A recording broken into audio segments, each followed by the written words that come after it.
Hi Kipsters, it's Miss Stabrowski. I hope you're having a great break so far. Let's get started with chapter 4. You have your guiding question up there at the top of the page. It says it's summer again. What do the kids get into during the summer and why? Be prepared to explain their relationships with one another and to explain their relationship to others in their neighborhood. I hope you have a pen or a pencil in your hand and a highlighter if you need one. We are going to be annotating as we go. Let's begin. Chapter 4. The remainder of my school days were no more auspicious than the first. Indeed, they were an endless project that slowly evolved into a unit, in which miles of construction paper and wax crayon were expended by the state of Alabama in its well-meaning but fruitless efforts to teach me group dynamics. What Jem called the Dewey Decimal System was school-wide by the end of my first year, so I had no chance to compare it with other teaching techniques. I could only look around me. Atticus and my uncle, who went to school at home, knew everything. At least what one didn't know, the other did. Furthermore, I couldn't help noticing that my father had served for years in the state legislature, elected each time without opposition, innocent of the adjustments my teachers thought essential to the development of good citizenship. Jem, educated on a half-decimal, half-duns-cat basis, seemed to function effectively alone or in a group. But Jem was a poor example. No tutorial system devised by man could have stopped him from getting at books. As for me, I knew nothing except what I gathered from Time magazine and reading everything I could lay hands on at home. But as I inched sluggishly along the treadmill of the Macomb County school system, I could not help receiving the impression that I was being cheated out of something. Out of what, I knew not. Yet I did not believe that 12 years of unrelieved boredom was exactly what the state had in mind for me. Let's stop for a minute there, and let's do a little work in our text. Right there after that paragraph, I would like you to take a moment to write the gist.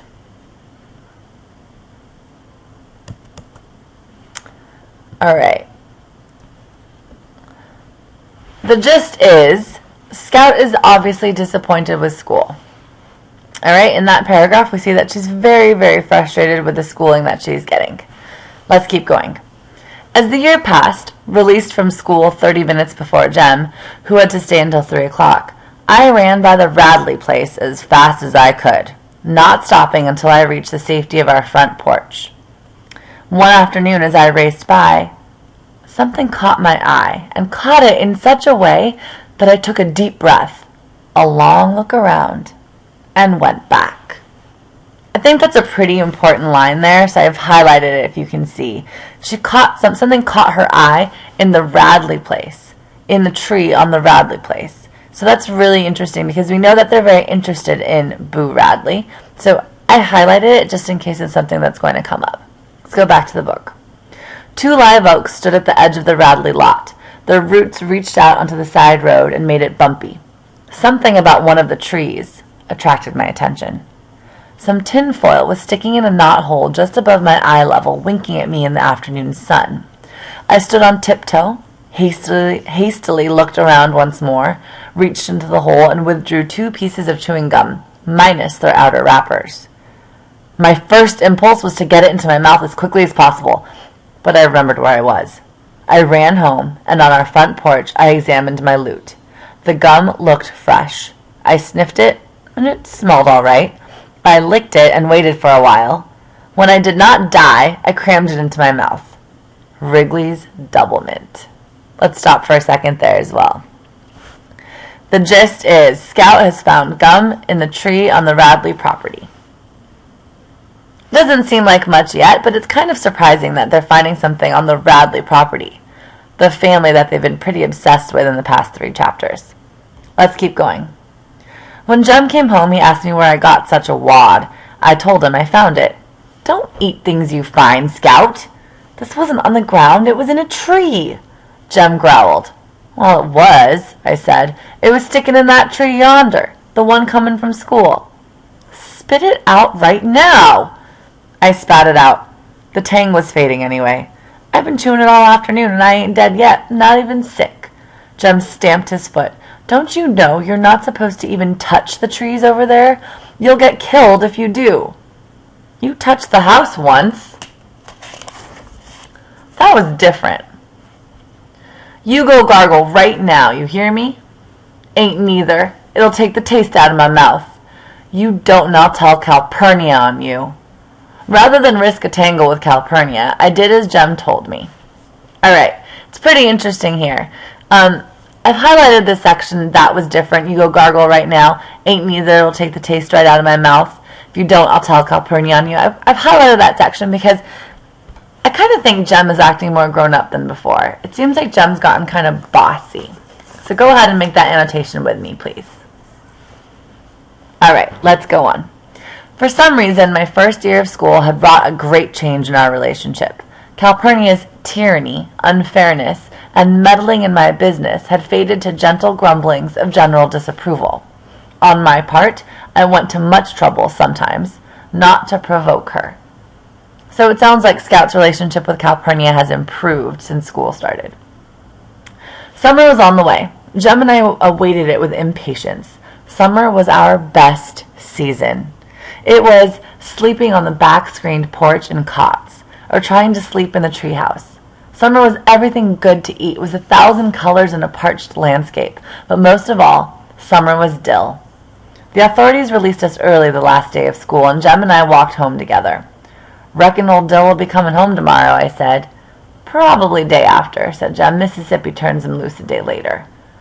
As we came to the live oaks at the Radley place, I raised my finger to point for the 100th time to the knothole where I had found the chewing gum, trying to make Jem believe I had found it there, and found myself pointing at another piece of tinfoil. I see it, Scout, I see it. Jem looked around, reached up, and gingerly pocketed a tiny, shiny package. We ran home, and on the front porch we looked at a small box patchworked with bits of tin foil collected from chewing gum wrappers. It was the kind of box wedding rings came in, purple velvet with a minute catch. Jem flicked open the tiny catch. Inside were 2 scrubbed and polished pennies, one on top of the other. Jem examined them. Indian heads, he said. 1906, and Scout, one of them's 1900. These are real old. 1900, I echoed. Say. Hush a minute, I'm thinking. Jem, you reckon that's somebody's hiding place? Let's stop a minute there. That whole section is really important, and I'd like you to make a little bracket or do some highlighting from that paragraph starting with as we came all the way down to the end of the page. And I'd like you to write your own gist. What's happened now? Let's take a few seconds.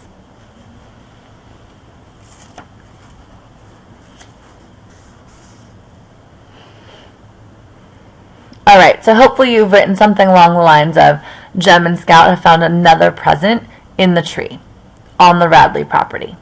Alright, let's keep going and see what happens. Nah, don't anybody much but us pass by there unless it's some grown persons. Grown folks don't have hiding places. You reckon we ought to keep 'em, Jem? I don't know what we could do, Scout. Who'd we give 'em back to? I know for a fact don't anybody go by there. Cecil goes by the back street and all the way around by town to get home. Cecil Jacobs, who lived at the far end of our street next door to the post office, walked a total of 1 mile per school day to avoid the Radley place, and old Mrs. Henry Lafayette Dubose. Mrs. Dubose lived 2 doors up the street from us.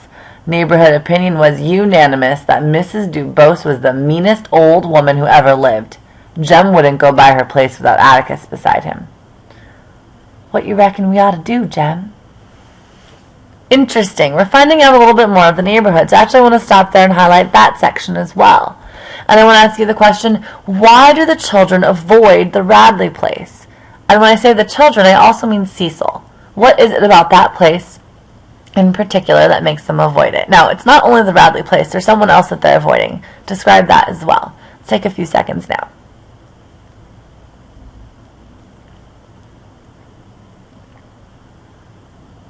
Awesome. Let's move on.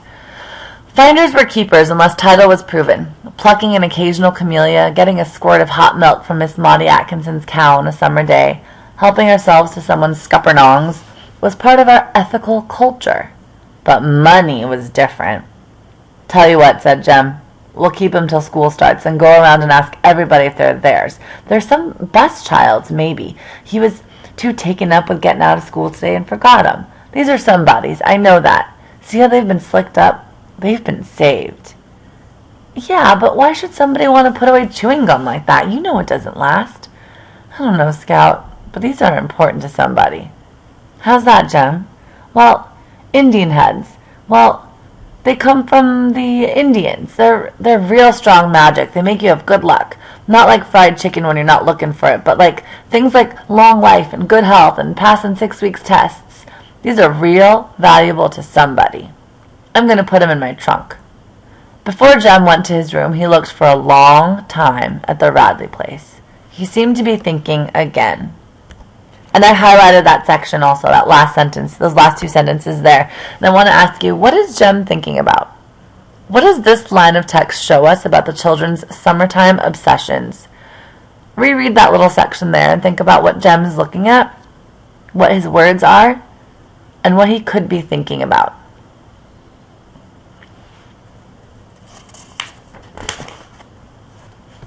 Excellent. Let's move on.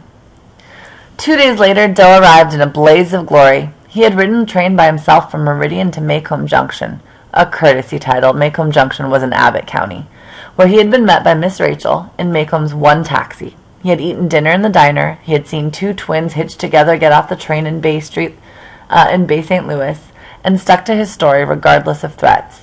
He had discarded the abominable blue shorts that were buttoned to his shirts and wore real short pants with a belt. He was somewhat heavier, no taller, and he said he had seen his father. Dill's father was taller than ours. He had a black beard, pointed, and was president of the L&N Railroad. I helped the engineer for a while, said Dill, yawning. In a pig's ear you did, Dill. Hush, said Jem. What'll we play today? Tom and Sam and Dick, said Dill. Let's go in the front yard. Dill wanted the Rover boys because there were 3 respectable parts. He was clearly tired of being our character man. I'm tired of those, I said. I was tired of playing Tom Rover, who suddenly lost his memory in the middle of a picture show and was out of the script until the end when he was found in Alaska. Make us up one, Jem, I said. I'm tired of making them up. Our first days of freedom, and we were tired. I wondered what the summer would bring. We had strolled to the front yard where Dill stood looking down the street at the dreary face of the Radley place. I smell death, he said. I do, I mean it, he said, when I told him to shut up. You mean when somebody's dying, you can smell it? No, I mean, I can smell somebody and tell if they're gonna die. An old lady taught me how. Dill leaned over and sniffed me. Jean Louise Finch, you are going to die in 3 days. Dill, if you don't hush, I'll knock you bow-legged. I mean it now. Y'all hush, growled Jem. You act like you believe in hot steams. You act like you don't, I said. All right, quite a bit is happening here. So let's take a second to write a gist for this page, starting with Dill's arrival up there at the top and ending with what's going on with Dill and his threats and his smelling of death. Take a second to do it now, please. Write it in the margin there.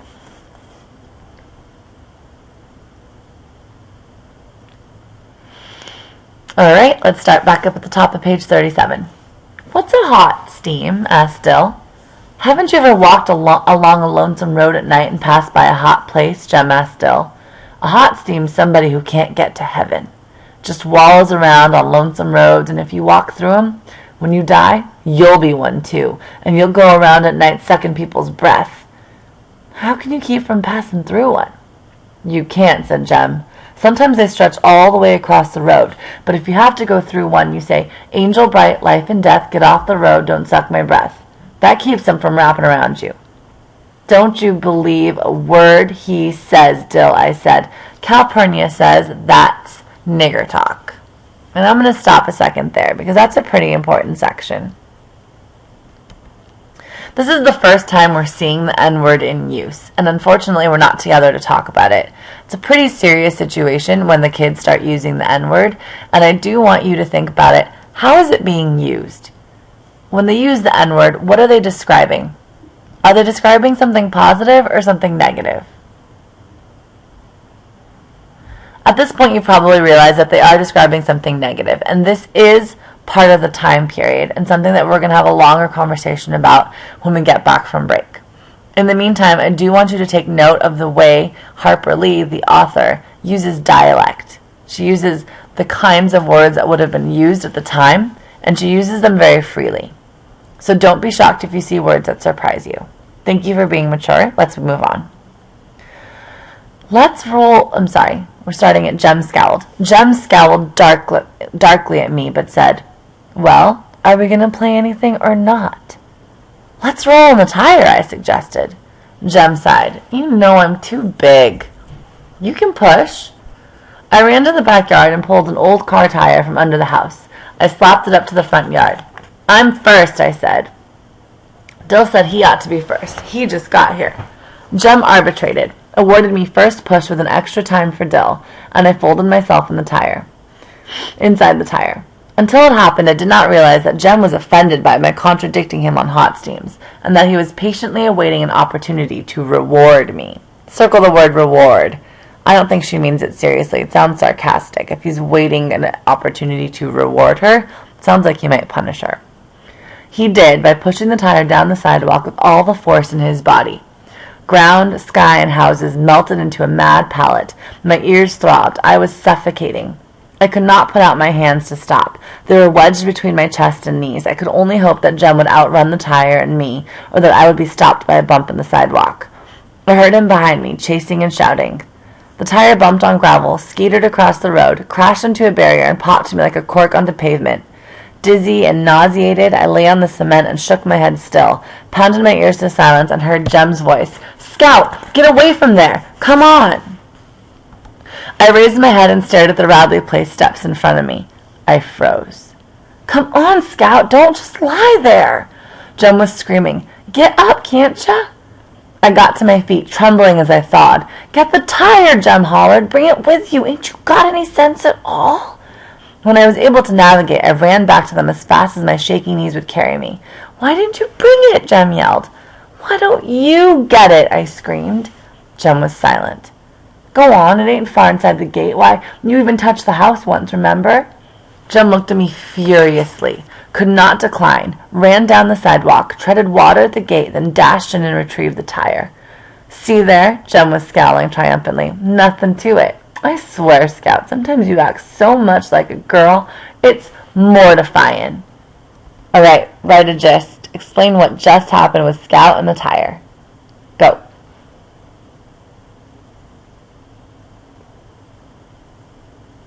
Awesome. Let's continue. "There was more to it than he knew, but I decided not to tell him." That's a very interesting line. I'm highlighting that line, and the reason why is because it sounds to me like she's foreshadowing. She wrote, "There was more to it than he knew, but I decided not to tell him." It sounds like something happened that Jem doesn't know about, that Scout doesn't want to tell him yet, so I'm going to label that foreshadowing. Please do the same. Calpurnia appeared in the front door and yelled, "Lemonade time! You'll get in out of that hot sun before you fry alive." Lemonade in the middle of the morning was a summertime ritual. Calpurnia set a pitcher and 3 glasses on the porch, then went about her business. Being out of Jem's good graces did not worry me especially. Lemonade would restore his good humor. Jem gulped down his second glassful and slapped his chest. "I know what we are going to play," he announced. "Something new, something different." "What?" asked Dill. "Boo Radley."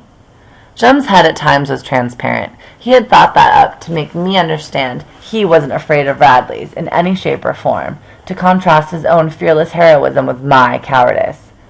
"Boo Radley? How?" asked Dill. Jem said, "Scout, you can be Mrs. Radley." "I declare if I will, I don't think—" "'Smatter?" said Dill, still scared. "He can get out at night when we're all asleep," I said. Jem hissed, "Scout, how's he going to know what we're doing? Besides, I don't think he's still there. He died years ago and they stuffed him up the chimney." Dill said, "Jem, you and me can play and Scout can watch if she's scared."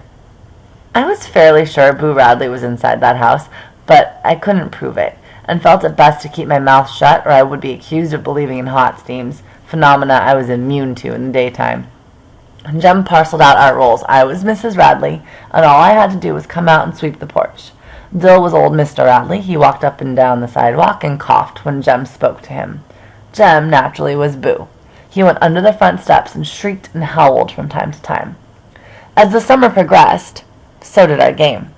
We polished and perfected it, added dialogue and plot until we had manufactured a small play upon which we rang changes every day.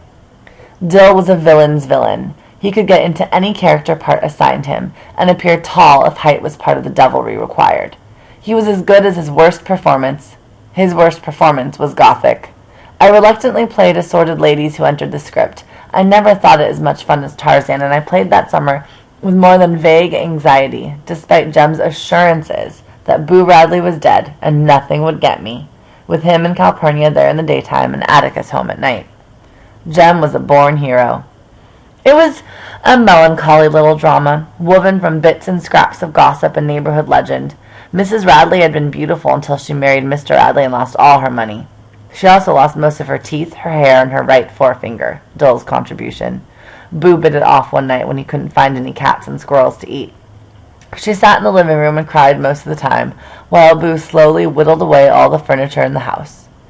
Kipsters, don't forget, this is the game that they play. This is not the truth, so don't get confused, okay? Let's keep going. The three of us were the boys who got into trouble. I was the probate judge.